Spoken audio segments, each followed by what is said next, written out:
हरि कथानंदा विष्णु पर्व 19वें अध्याय से जीवन निर्बंधता।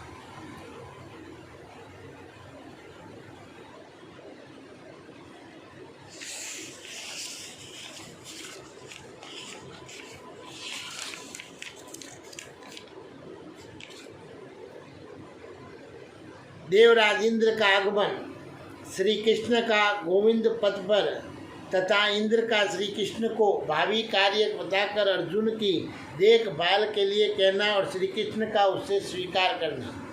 वेशभाई जी कहते हैं कि जन्मजय जब इंद्र ने देखा कि श्री कृष्ण ने गोवर्धन धारण करके गोकुल की रक्षा कर ली, तब वे बड़े विस्मय में पड़े। अब उन्हें श्री कृष्ण का दर्शन करने की इच्छा हुई। वे जल इन बादल के समान श्वेत वर्ण वाले और सद के जल से भीगे हुए ऐरावत नामक मधुमत हाथी पर चढ़कर भूतल पर आए और उनके नामों से पुकारे जाने वाले पुरंदर इंद्र ने वहीं आकर देखा। अनायासी मान कर्म करने वाले श्री कृष्ण गोवर्धन पर्वत की एक शिला पर बैठे हुए, मान तेज से उद्भासित होने वाले गोप वेशधारी विष्णु स्वरूप उन अविनाशी बाल कृष्ण को देखकर देवराज इंद्र को बड़ी प्रसन्नता हुई और नील कमल के दल के समान श्याम सुंदर एवं श्रीवत्स चिन्ह विभूषित उन श्री कृष्ण को देखकर इंद्र को अपने नेत्रों का फल प्राप्त हो गया। उन्होंने अपने संपूर्ण नेत्रों से जीभ भरकर उन्हें देखा और मत्स्य लोक में रहकर भी देवोपम शोभा से संपन्न श्री कृष्ण को शिला पृष्ठ पर सुखपूर्वक बैठा देख इंद्र को बड़ी लज्जा हुई। वहाँ बैठे हुए श्री हरि के मुख सर्प भोजी और पक्षीराज गरुड़ अदृश्य रहकर अपने दोनों पंखों से छाया किए हुए थे और बल सुधन इंद्र हाथी छोड़कर उतर पड़े और एकांत में वन के भीतर रहकर लोक व्यवहार में तत्पर हुए श्री कृष्ण की सेवा में उपस्थित हुए। श्री कृष्ण के समीप जाकर दिव्य पुष्पों के हार और अनुलेपन धारण करने वाले प्रभावशाली देवराज इंद्र बड़ी शोभा पा रहे थे और उनका हाथ व्रज से परिपूर्णता और विद्युत के समान प्रकाश फैलाने वाले सूर्य तुल्य तेजस्वी किरीट तथा दो दिव्य कुंडलों से उनके श्रीमुख की सदा ही बड़ी शोभा होती थी और वे अपने वक्त स्थल पर एक ऐसे हार से विभूषित थे जिसमें फूलों के 5 गुच्छे लटक रहे थे और खिले हुए सहस्त्र कमल दल के समान कांतिमान संपूर्ण शरीर को विभूषित करने वाले तथा इच्छा अनुसार रूप धारण करने वाले एक सहस्त्र नेत्रों से वे भगवान श्री कृष्ण की ओर देख रहे थे और उन्होंने देवता की आज्ञा देने के लिए अभ्यस्त और मेघ गर्जना के समान गंभीर घोष करने वाले दिव्य स्वर से मधुर वाणी में भगवान इस प्रकार कहा। इंद्र बोले, कृष्ण कृष्ण महाबाहु, आप सजातीय बंधुओं के आनंद की वृद्धि करने वाले हैं। प्रति प्रीति रखकर आपने जो कर्म किया है वह अति दिव्य है। मेरे द्वारा छोड़े गए प्रलय की पुनरावृत्ति करने वाले मेघों की वर्षा करने पर भी आपने जो गोवों की रक्षा की है उससे मैं बहुत संतुष्ट हूँ। ये जो उत्तम पर्वत है इसे आपने स्वाम्भुव योग से आकाश में घर की भांति धारण कर लिया था।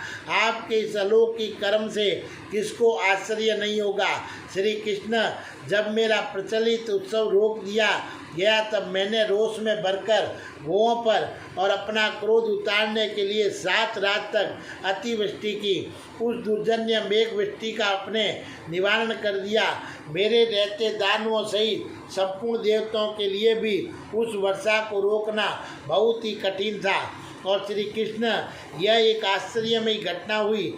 मेरे लिए ये बहुत सी प्रिय है कि आप मनुष्य शरीर धारण करके भी अपने भीतर संपूर्ण वैष्णव तेज को छिपाए रखते हैं और रोष दिलाए जाने पर उसे प्रकट कर सकते हैं और आप मानव शरीर को धारण करके प्राप्त होकर भी अपने वैष्णव तेज से संपन्न हैं। इसलिए मैं देवताओं के कार्य को सिद्ध हुआ ही मानता हूँ। अब हमारा कोई कार्य बिगड़ नहीं सकता। जब आप देवताओं के नेता है और सभी कार्यों में अग्रगामी रहते हैं, तब हमारा सब कार्य समस्त प्रयोजन सिद्ध हो जाएगा, कुछ भी बिगड़ने नहीं पड़ पाएगा। प्रभु एकमात्र आप ही संपूर्ण देवता तथा लोकों के सनातन रक्षक है। मैं आपके सिवा दूसरे किसी को यहाँ ऐसा नहीं देखता जो उन लोगों और देवताओं की रक्षा का भार वहन कर सके। जैसे श्रेष्ठ बैल भार ढाने के लिए सबसे आगे जोता जाता है, उसी प्रकार आप संकट में डूबे हुए देवताओं का उद्धार करने के लिए सबसे आगे रहते हैं। पक्षीराज गरुड़ आपके वाहन हैं। श्री कृष्ण, ये जो संसार की सृष्टि है वह सब आपके शरीर के भीतर ही है। ब्रह्मा जी ने तो उसका भलीभांति निर्देश मात्र किया है। जैसे सब धातुओं में स्वर्ण श्रेष्ठ है, उसी प्रकार समस्त देवताओं में आप ही है। साक्षात शंभु भगवान ब्रह्मा भी अपनी बुद्धि अथवा अवस्था के द्वारा आपका अनुसरण नहीं कर सकते हैं, आपके साथ साथ नहीं चल सकते। ठीक उसी तरह जैसे पंख मनुष्य शीघ्रगामी पुरुष का पीछा नहीं कर सकता, उसके साथ नहीं जा सकता। समस्त पर्वतों में हिमवान श्रेष्ठ है, सरोवर में समुद्र उत्तम है, पक्षियों में गरुड़ तथा देवताओं में आप श्रेष्ठ है। सबसे नीचे जल लोक है, उसके ऊपर पर्वत है। ये पृथ्वी नागों के ऊपर स्थित है और पृथ्वी पर मनुष्य निवास करते हैं। और मनुष्य लोक से ऊपर आकाश में पक्षियों की गति बताई गई है। और आकाश से ऊपर अंशुमाली सूर्य है, जो स्वर्ग लोक के द्वारा कहे गए हैं। सूर्य लोक से ऊपर देवताओं का मान लोक है, जहाँ विमान से यात्रा की जाती है। श्री कृष्ण, वही मुझे देवेंद्र पद पर स्थापित किया गया है। स्वर्ग से ऊपर ब्रह्मलोक है, जो ब्रह्म ऋषि गणों से सेवित है। वहाँ तक चंद्रमा की तथा महात्मा ग्रह नक्षत्रों की गति है। ब्रह्मलोक से ऊपर गोलोक है, जिसका साध्य गण पालन करते हैं। श्री कृष्ण वह महान लोक सर्वव्यापी हैं और महाकाश में व्यापक रूप से स्थित है। उसमें भी आपको तपोमयी गति सर्वोपरि है। और हम पिता में से पूछते रहने पर भी अब तक आपकी उस गति को नहीं जान सके। भयंकर नागलोक सबसे नीचे है और वह पापाचारियों को प्राप्त होने वाला लोक या स्थान है, जो स्वभाव से ही कर्मठ है। और उनके लिए ये भूलोक, ये समस्त कर्म का क्षेत्र है, जो अस्थिर है, जिनकी वृत्ति वायु के समान है। उनका आस्य आकाश या अंतरिक्ष लोक है, जो सम दम से संपन्न हो पुण्य कार्य कर्म में लगे रहते हैं। उन मनुष्यों की गति स्वर्गलोक है, जो ब्रह्म तप में संलग्न रहने वाले लोग हैं। उनकी परम गति ब्रह्मलोक है। गोलोक तो गोओं को ही सुलभ होने वाला लोक है। वह गति दूसरे के लिए दुर्लभ है। और वीर श्री कृष्ण, इस समय मेरे द्वारा वर्षा के कारण वही गोओं का लोक संकट में पड़ गया था, जिसे आप जैसे धैर्यशाली पुण्य आत्मा पुरुष ने उन गोओं पर आए हुए उपद्रवों का नाश करके बचाया है। अतः महाभाग, मैं दिव्य काम धेनु आदि गोओं के साथ तथा ब्रह्मा जी के वचनों से प्रेरित होकर यहाँ आया हूँ। आपके प्रति मेरे मन में जो गौरव है, उससे भी मुझे यहाँ आने में प्रेरणा मिलती है। श्री कृष्ण, मैं वही समस्त भूतों का अधिपति देवराज इंद्र हूँ, जिसे आपने पूर्व काल में माता अदिति के गर्भ में आकर अपना बड़ा भाई बनाया था। प्रभु, मैंने जो देव रूप से उपस्थित होकर तेज से अपना तेज प्रकट करके आपको दिखाया है, मेरे उस सारे अपराध को क्षमा कर दें।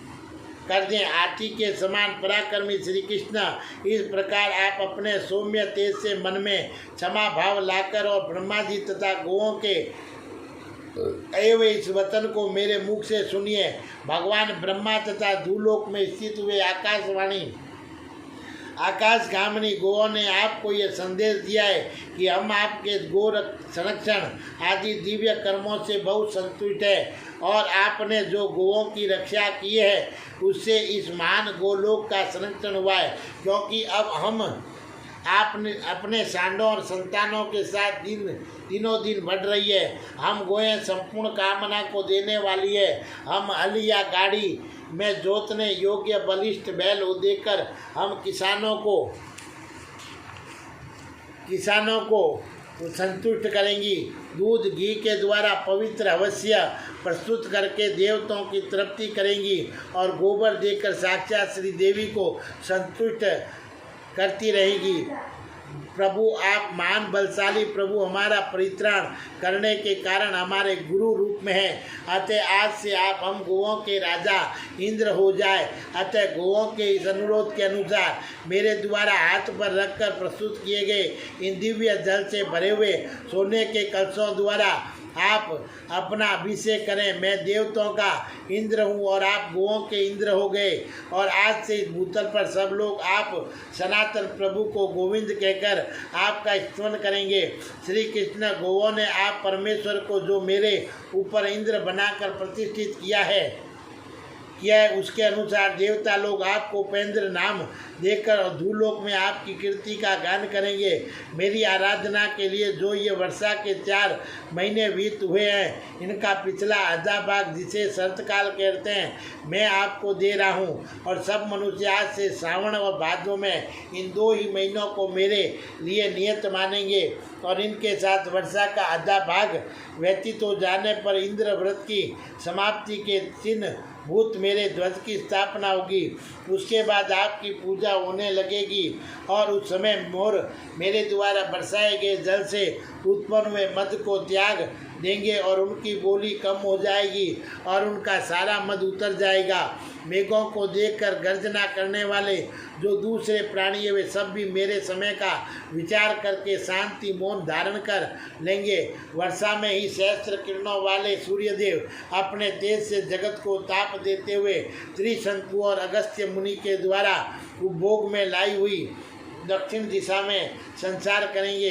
तदंतर जब शरद ऋतु का योग प्राप्त होगा मोर मौन रहने की इच्छा करेंगे। पपीहे जल की याचना करने के लगेंगे और नदियों में नाव चलना बंद हो जाएगा अर्थात नदियों में जल की बाढ़ नहीं रह जाएगी। सरितों के तट हंसों और संसार सरसों से भरे रहेंगे। मधमत कोच पक्षी वहाँ कलरव करते रहेंगे।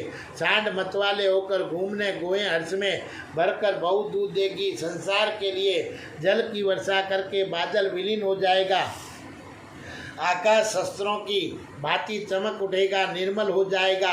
हंस सब ओर से विचरने लगेगा। भावड़ी और सर्वों के जलों में कमल उत्पन्न हो जाएगा। उनके खिलने से तड़ागों की शोभा बढ़ जाएगी।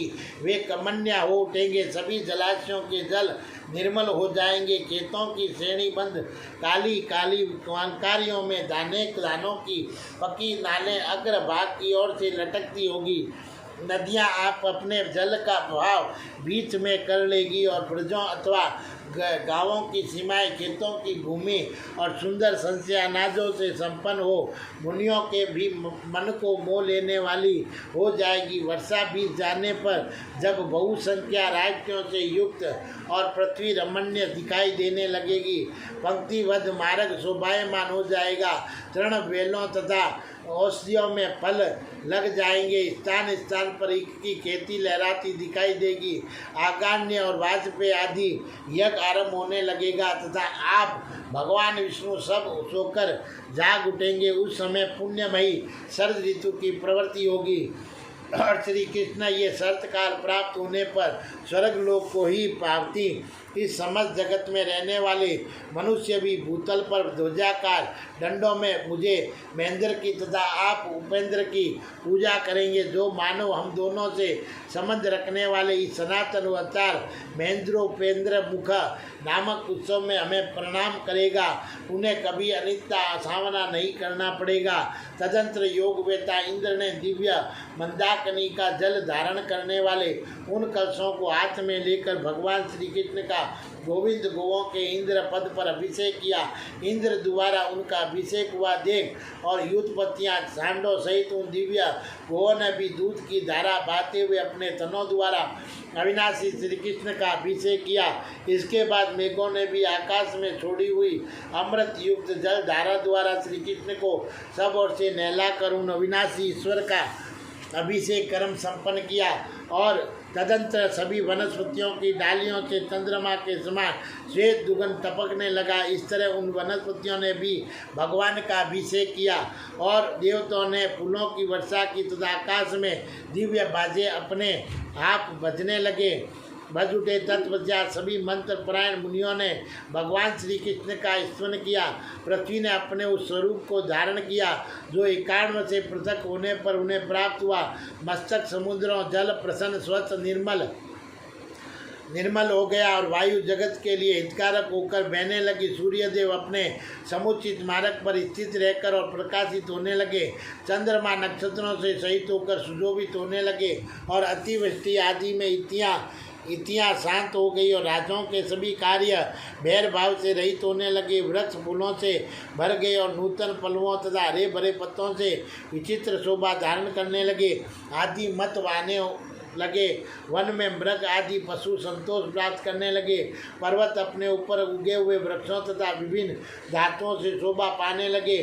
संपूर्ण जगत देवलोक के समान सुखी हो गया, मानो उसे अमृत रस से तृप्त कर दिया गया। और इस प्रकार दिव्य स्वर्गीय रस जल से सिक्त होकर और श्री कृष्ण का वह अभिषेक कर्म संपन्न हुआ। वो द्वारा अभिषिक्त होकर दिव्य माला और दिव्य वस्त्र धारण करने वाले अविनाशी गोविंद से सूर्य देव इंद्र ने इस प्रकार कहा कि श्री कृष्ण, ये मैंने आपको अपने आगमन का प्रथम हेतु बताया है, जिसके अनुसार गौओं की आज्ञा का पालन किया। अब मेरे आने का जो दूसरा कारण है उसे भी सुन लीजिए।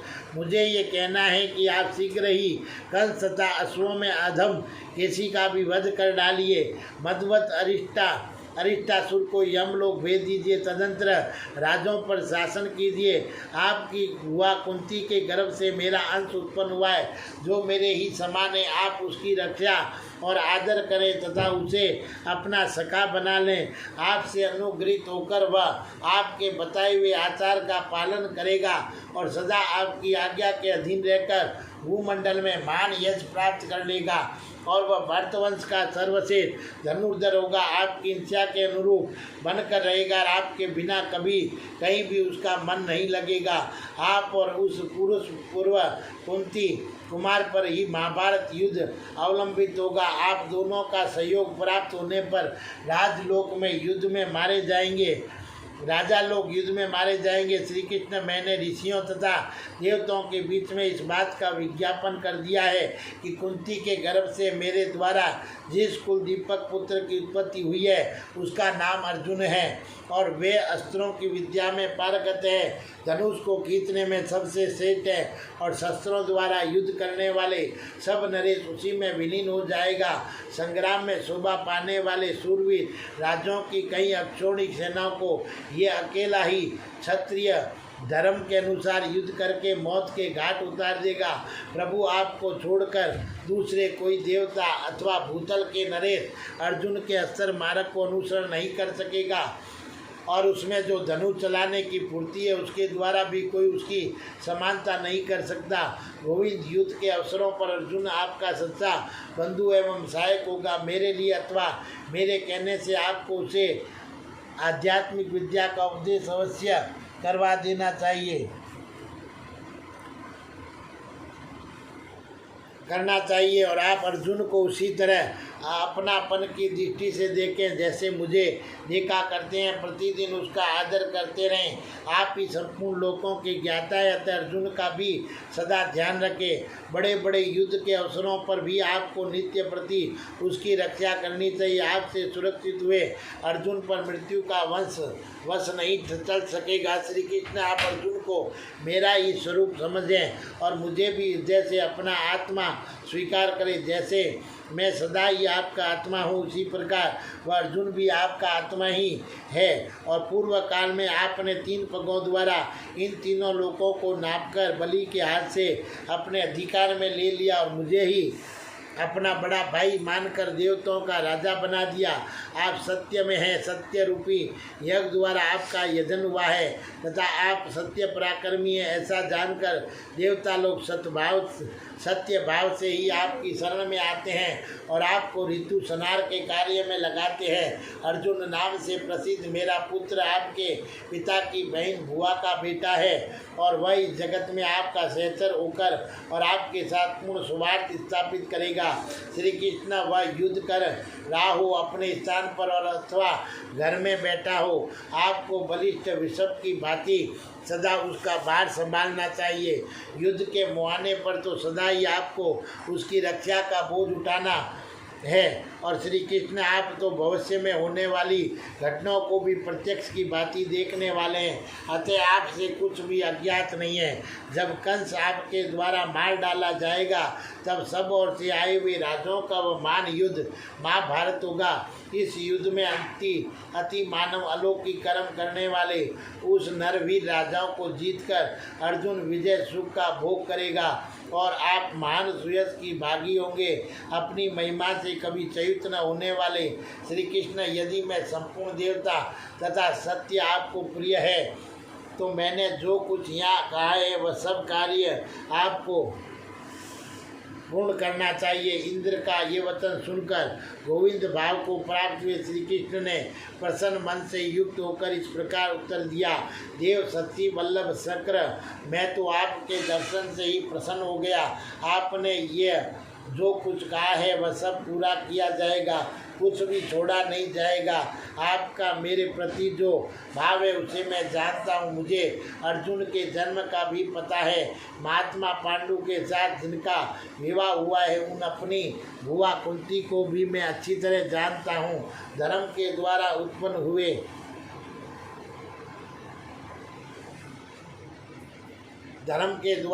हुए कुंती कुमार युधिष्ठिर से भी मैं परिचित हूँ। वायु की संतान होकर उत्पन्न हुए अपनी बुआ के बूढ़े भीमसेन को भी मैं